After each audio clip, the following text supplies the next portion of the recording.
எல்லாருக்கும் வணக்கம். ஒரு சில நபர்களுக்கு வந்து இந்த சாப்பாட்டு மேலே வந்து பெருசாக ஒரு இன்ட்ரெஸ்ட்டே இருக்காது. ஓகேங்களா, வீட்டில் எது பண்ணாலும் சரி, ஏதாவது ஒன்று சாப்பிட்டு அப்படியே வந்து காலத்தை தள்ளுவான்னு சொல்லிட்டு நினச்சிட்டு இருப்பாங்க. ஆனால் அதுக்கு அப்படியே நேர் அகேன்ஸ்டாக வந்து ஒரு சில நபர்கள் வந்து ஃபுட்டு வந்து இந்த மாதிரி தான் இருக்கணும், கொஞ்சோண்டு உப்பு கொண்டா கூட வந்து பார்க்குறப்ப சாப்பாடு சாப்பிட மாட்டாங்க. இந்த ஹோட்டலில் வந்து இந்த ஐட்டம் தான் பெஸ்ட்டு, அந்த ஹோட்டல் அந்த பெஸ்ட்டுன்னு சொல்லிட்டு அந்த ஒரு கரெக்டாக வந்து டேட்டா பேஸ் மாதிரி வச்சுக்கிட்டே வந்து எல்லாத்தையுமே வந்து கரெக்டாக என்ஜாய் பண்ணி சாப்பிடுவாங்க. இதனாலேயே வந்து இவங்க வந்து அந்த ஃபுட்டுக்கு வந்து அடிக்ட் ஆகிட்டு, ஸோ அந்த ஜங்க் ஃபுட்டாக இருந்தாலும் சரி, வேறு ஏதாச்சும் அன்ஹெல்தியான ஃபுட்டாக இருந்தாலும் சரி அடிக்ட் ஆகிட்டு அதுலேருந்து வெளியே வர முடியாமல் ரொம்ப கஷ்டப்பட்டு உடல் உபாதைக்கு வந்து இவங்க போயிடும்.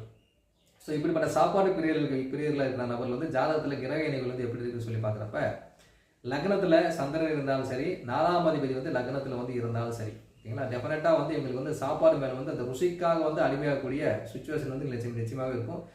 இவங்களால வந்து அதை விட்டு வெளியே வர முடியாது. நல்ல ஒரு ஃபுட்டு எப்படி இருந்தாலும் சரி, ஓகேங்களா, அதை வந்து அனுபவிச்சே ஆகணும்னு சொல்லிட்டு மைண்டில் வந்து ஃபிக்ஸ் ஆயிடும். இதுலேயே வந்து இந்த மாதிரி நபர்கள் டயபெட்டிஸ் பேஷண்டாலாம் இருந்தாங்கன்னா கண்டிப்பாக வந்து அந்த சுகர் கண்ட்ரோல் எல்லாமே போயிடும். அதனாலேயே பல உடல் உபாதைகள் வருவதற்கும் வாய்ப்புகள் வந்து நிறையாவே இருக்குது.